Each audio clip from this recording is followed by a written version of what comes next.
Samuel 1:18.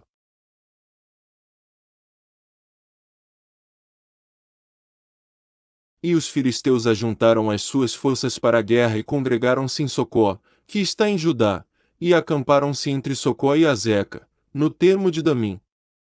Porém Saul e os homens de Israel se ajuntaram e acamparam no vale do Carvalho, e ordenaram a batalha contra os filisteus. E os filisteus estavam um monte de um lado, e os israelitas estavam um monte do outro lado, e o vale estava entre eles.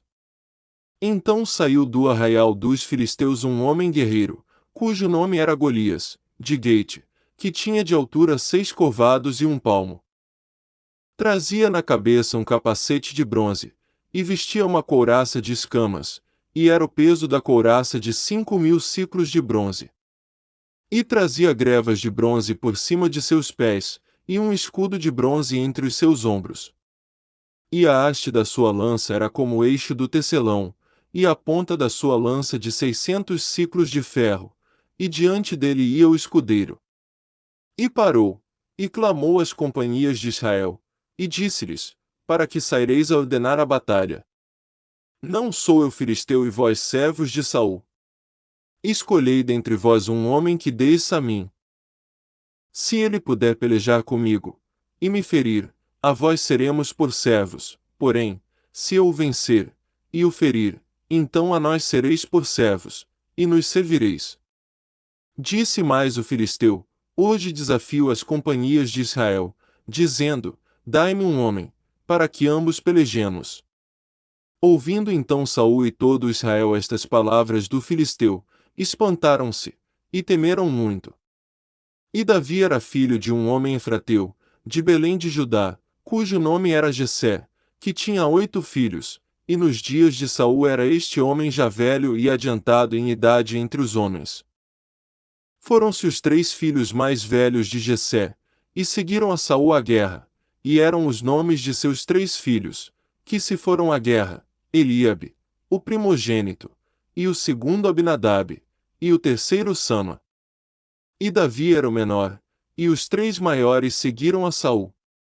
Davi, porém, ia e voltava de Saul, para apacentar as ovelhas de seu pai em Belém.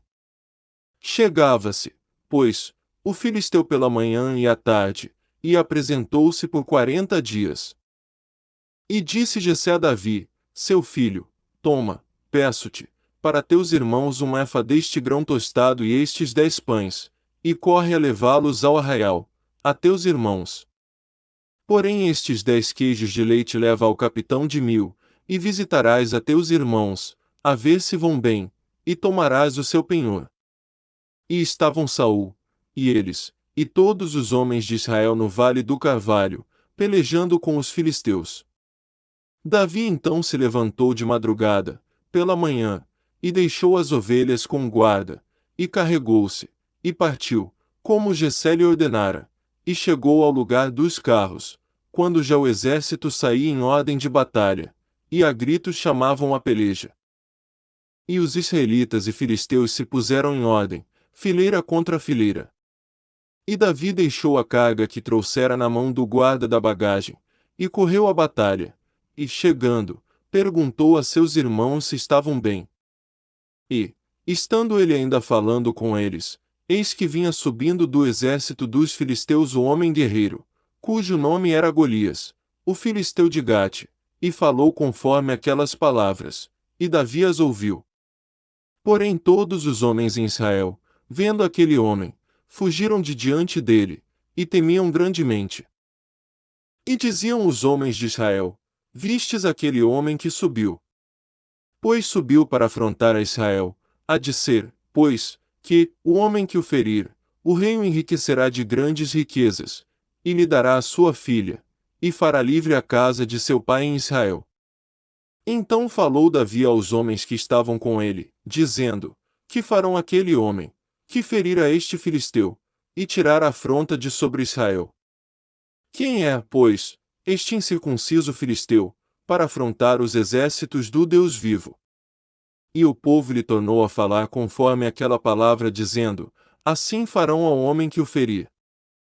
E, ouvindo Eliabe, seu irmão mais velho, falar aqueles homens, acendeu-se a ira de Eliabe contra Davi, e disse: Por que desceste aqui? Com quem deixaste aquelas poucas ovelhas no deserto? Bem conheço a tua presunção, e a maldade do teu coração, que desceste para ver a peleja.